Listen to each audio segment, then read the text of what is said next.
Hey, what's up? I'm back once again with some comic reviews, and let's shoot off straight into the party, shall we? I'll start out with one of my favorite titles right now, which is Venom number 15. Back to a good issue once again. The entire Circle of Four fiasco is finally over, and we're back onto solid ground now. So we got Venom joining up with the Secret Avengers now. And we're kind of examining his life after the literal hell that he's returned from. And, let's face it, he's not getting off to a good start with these guys. Part of the thing is up front with Cap, Beast, and Hank Pym. You know, they're showing that the Venom symbiote is encased in a cylinder along with a lot of other stuff on the space station.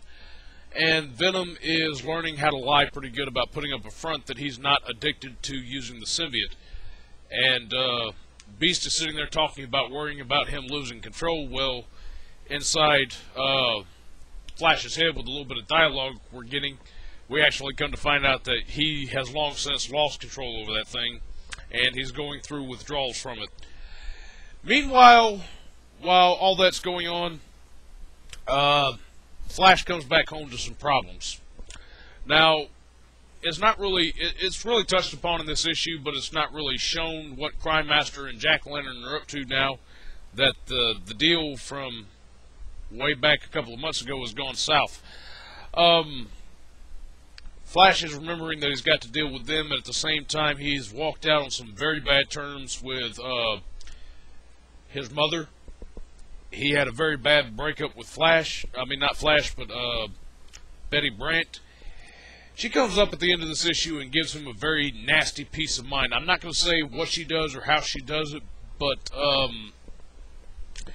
it just made you feel really bad for Flash. And, you know, we got Peter Parker sticking his nose into, wondering what's going on with his buddy, and Flash is learning how to lie about his problems. And while all this is going on, we have Eddie Brock show up in this issue, and him and a couple of symbiotes,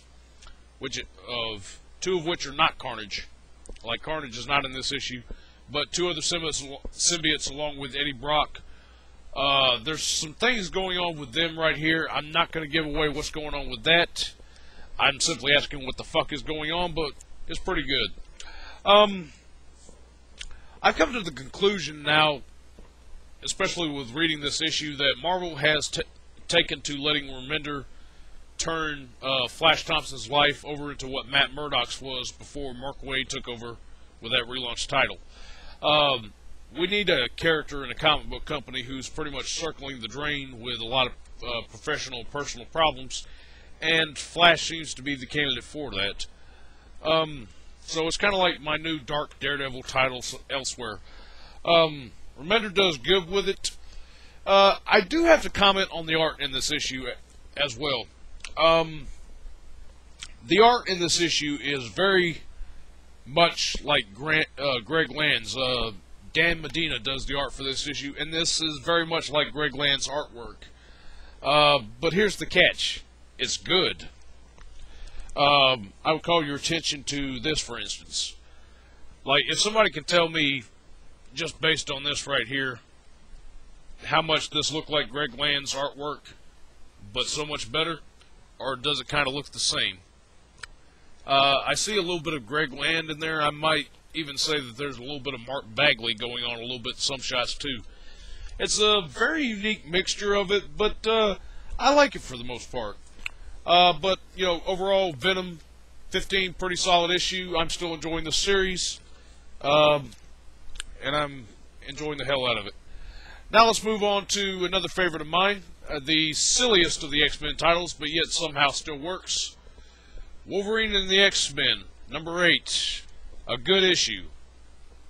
But it's got to take a step back a little bit from last issue with number 7. Not because of the story, but because Chris Picciolo is back doing the art. Now, with the first the first 3 issues of Wolverine and the X-Men, Picciolo's artwork was good because it was kind of complementing the tone of the story.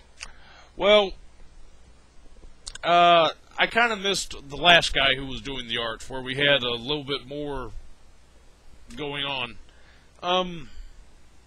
This is okay. This looks like Wolverine and the X-Men mixed in with Robot Chicken at some points. Basically what we got going on, this is sort of a one-and-done story. We have the Caden Kilgore and the rest of the 12-year-old Hellfire Club back again, hiring Sabretooth to attack the heart of the Jean Grey School of Learning. And in this case, we get to see him not go after Wolverine, but Beast. And there's this very nasty fight that takes place in between Beast and Sabretooth in space. And Beast's girlfriend, Abigail Brand, who is the head of S.W.O.R.D., is pretty much at Sabretooth's mercy in this issue. And, man, I'm not going to say what Beast does in this issue to Sabretooth exactly, but you get to see a whole lot more of the animal in him that does not come out a lot of times in the other books of the X-Men. And meanwhile, a lot of this is going on too. Wolverine is still recovering from the bad break that he had from the casino last issue. Apparently the aliens there have something which can mess up the adamantium in his skeleton, and he's not able to walk right now because they somehow broke the adamantium of his legs. So Angel is going to try and heal him some way. Now, while a lot of this is going on at the same time too, there's an interesting moment that takes place in this issue in between Angel and Genesis, the Kid Apocalypse. I'm not going to say what transpires in between them, but it is very interesting, and if you kept up with Uncanny X-Force, or you at least have some knowledge about it, you'll be very much in suspense about where this could bode for the rest of the series. But Wolverine and the X-Men, as usual, pretty solid issue. Do have to subtract a point or two because we have gone back to Chris Picciolo in the artwork, but still fairly satisfied with it. And last but not least, we go to DC's residential weirdo, Grant Morrison, wrapping up the first story arc of Superman on Action Comics number 8. Again, as I said, this should be issue 6 of the series, but that's another matter. The issue is good for the most part. Rags Morales' artwork continues to be pretty good, although I do have to critique this at some points. I enjoy watching Rags Morales draw Superman. Seeing if I can come up with a scene real quick. I enjoy watching him draw Superman at some points, like right here, now that he's full out and into the costume. But meanwhile all this is going on, we had a guest artist fill in on this issue, and you can blatantly tell how bad it is at the end with the contrast in the art. I do not like this artist's drawing of Superman. It's good at some points, but I don't know, like in this particular shot here with Superman, where he's turned with a shield, his head looks a little bit too big, and then we have the drawing of him flying away at the end of the issue with creepy smile. Not really liking that. Don't really like the portrayal of Lex Luthor in this either. But the story is pretty good, and Superman does deliver a whooping to Metallo and Brainiac in here. We get kind of a interesting thing which is done with Steel at the end of this issue, but it's kind of ambiguous as to exactly where he's gone to after this issue is concluded. And there's also a really weird what the fuck moment too, just before Superman defeats Brainiac when he gets hold of a certain artifact and transforms his costume. Apparently this is another fan service that Morrison has done. I don't understand it. And I'm left scratching my head a little bit. But overall, to the first story arc of Superman, it is pretty good. It's certainly a much better conclusion to a story arc than what Jeff Johns pulled out of his ass for Justice League number 6. So, solid issue, I recommend picking it up.